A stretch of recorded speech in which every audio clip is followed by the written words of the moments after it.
Bonjour à tous et bienvenue dans cette nouvelle vidéo, donc très heureux de vous retrouver à travers cette nouvelle vidéo. On change un petit peu le format, vous voyez que je suis posé sur le PC, voilà. Dites-moi si ça vous plaît, si c'est un petit peu mieux parce que c'est vrai que d'habitude je suis debout. Après si ça changerait, dites-moi, si c'est que le contenu qui vous intéresse, c'est tant mieux. Voilà, partagez-moi un petit peu vos retours là-dessus.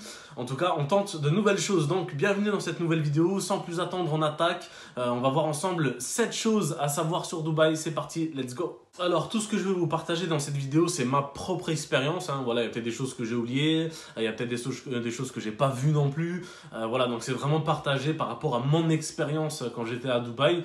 Donc voilà, la première des choses, ce que j'ai vraiment bien aimé, c'est que à Dubaï, il n'y a pas de préjugés. C'est-à-dire, tu es comme tu es qui tu es, t'es riche, moins riche, t'as de l'argent, t'en as pas, t'es bien habillé ou pas. Enfin, tu vois, il n'y a pas de préjugés. C'est vrai que ça, c'est un des plus gros problèmes qu'on peut rencontrer en France. C'est que peu importe ce que tu fais, peu importe ce que tu dis, peu importe comment tu t'habilles, enfin, il y aura toujours un problème chez les gens en France. Alors que quand j'étais à Dubaï, honnêtement, voilà, il n'y a pas de préjugés et ça, c'est vraiment quelque chose que j'ai apprécié. La deuxième chose, et c'est là où il va falloir faire un petit peu attention, c'est au niveau des taxis. Donc, je vous recommande de télécharger l'application Uber, donc pour vraiment trouver des Uber, voilà, des choses vraiment, on va dire, déclarées. Parce qu'il y a des taxis de la marque Lexus que vous allez voir, et en fait c'est des comment dire ça, c'est des taxis un peu clandestins, on va dire.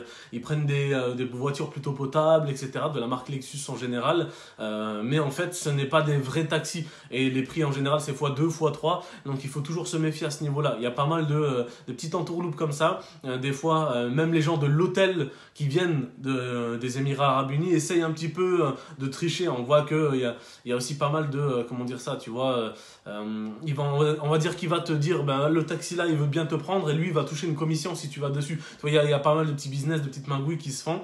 Voilà, on a été prévenu par les personnes de l'hôtel et j'ai pu le constater par moi-même.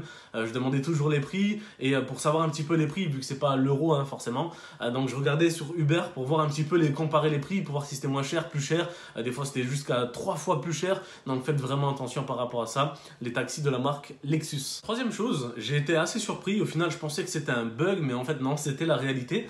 Tu ne peux pas faire d'appel vidéo. Voilà. Je sais pas pourquoi. Sur Messenger, j'appelais ma famille en vidéo, ça marchait pas. Ensuite, je me suis dit, on va tenter par WhatsApp, ça marche pas. J'avais tenté, je sais plus, je crois que c'était Instagram, ça marche pas non plus. Et je me suis dit, mais qu'est-ce que c'est en fait? C'est vrai que j'ai pas posé la question, mais au final, j'ai remarqué que c'est partout pareil à Dubaï. On peut pas faire d'appel vidéo. Tu peux par contre passer par l'application Zoom. Donc, pour ceux qui ne connaissent pas, c'est une salle de conférence en ligne. Donc, voilà, forcément en vidéo. Donc, tu peux utiliser Zoom pour faire des conférences vidéo, mais tu peux pas utiliser Messenger, tu peux pas utiliser le téléphone non plus. J'avais essayé directement sur le téléphone, ça marchait pas non plus. Donc voilà, anecdote un peu spéciale, mais qui existe vraiment. La quatrième chose, c'est faites attention quand vous payez. Il y a pas mal de petites arnaques aussi qui traînent à gauche à droite où ils gonflent les prix x2, x3, parfois x4, donc c'est vraiment assez impressionnant. Donc moi j'ai remarqué ça dans ce qu'on appelle des souks. Donc des souks, c'est des marchés un petit peu à l'extérieur de la ville, en bord de mer d'ailleurs, et ils vendent des épices, des habits, en tout cas c'est principalement ce qui est vendu là-bas. Tu vois, ils sont un petit peu tous ensemble, ils t'entourent, ils essayent, tu vois, un petit peu comme on trouve chez nous en France des fois. C'est assez marrant, mais du coup voilà, ils essayent vraiment de, tu vois, vite te vendre le truc. Donc vous ne vous faites pas avoir par cette pression qui est mise. Tranquillement, n'ayez pas peur de faire attendre le vendeur pour que vous faites la conversion en euros pour voir un petit peu les prix. Donc parce que ils savent que la plupart des gens ne connaissent pas la monnaie sur place, la monnaie locale. Donc ils vont mettre une pression, ils vont vouloir vite te vendre le truc et quand tu vas faire la conversion, après tu vas pleurer. Donc voilà, faites vraiment attention. Moi j'ai un mec qui a essayé de me vendre un kebab à 15 €. Donc voilà, pareil, je lui ai dit laisse tomber. Donc n'ayez pas peur de faire attendre le vendeur. Voilà, ne soyez pas influençable à la pression qui est mise par certaines personnes, encore une fois, parce que bien entendu c'est pas tout le monde, c'est toujours au cas par cas, mais très important, faites attention avant de payer. En 5, je vais dire la sécurité et la discipline. C'est vraiment quelque chose que j'ai vraiment bien apprécié sur place. Honnêtement, j'étais nostalgique de la France à l'époque, parce que c'est vrai que quand j'étais plus jeune, on pouvait traîner en ville, même si tu avais 12-13 ans, tu pouvais traîner en ville à 20 h, tu risquais pas grand chose entre guillemets, même si bien sûr il y a toujours eu des cas spéciaux en France. Mais aujourd'hui en France, on est exactement le 30 décembre 2021 quand je tourne cette vidéo. D'ailleurs, elle sortira très certainement l'année prochaine. Honnêtement, c'est pas du tout la même chose, quoi. Aujourd'hui, n'importe qui peut te voler ton sac, peut venir avec un couteau t'agresser. Enfin, la France, c'est plus du tout ce que c'était, en tout cas de ce que j'ai vécu moi précédemment.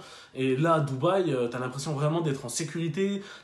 Tous les gens, en tout cas l'impression que j'ai, alors après je sais pas comment ça fonctionne en interne, ni tout au long de l'année, mais en tout cas c'est très discipliné. Et moi j'adore la discipline aussi, donc honnêtement c'est quelque chose que j'ai vraiment apprécié. Dixième chose, bon après je pense que c'est dû à la religion, en tout cas sur place, mais dans les métros, il y a des métros pour les filles et des métros pour les garçons.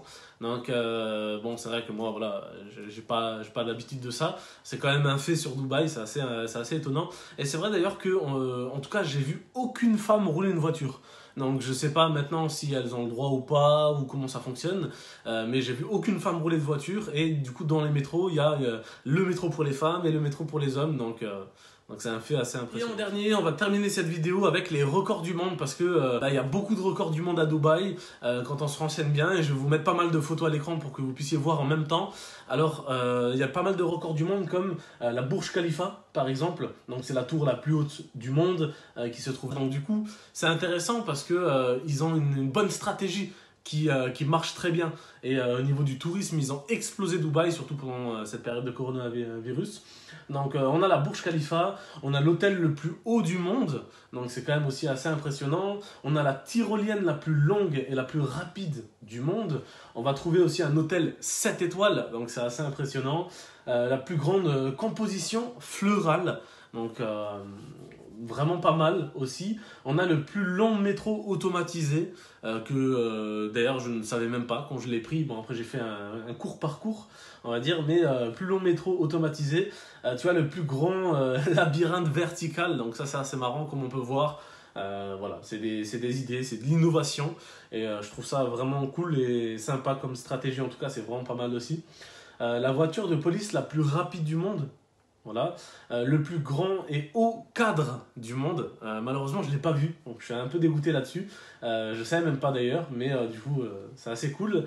On a le mall le plus grand du monde. Donc le Dubai Mall, c'est un des plus connus au niveau monde aujourd'hui. Hein, c'est le plus grand du monde. On a également l'écran le plus grand du monde. Donc voilà, encore une fois, un record.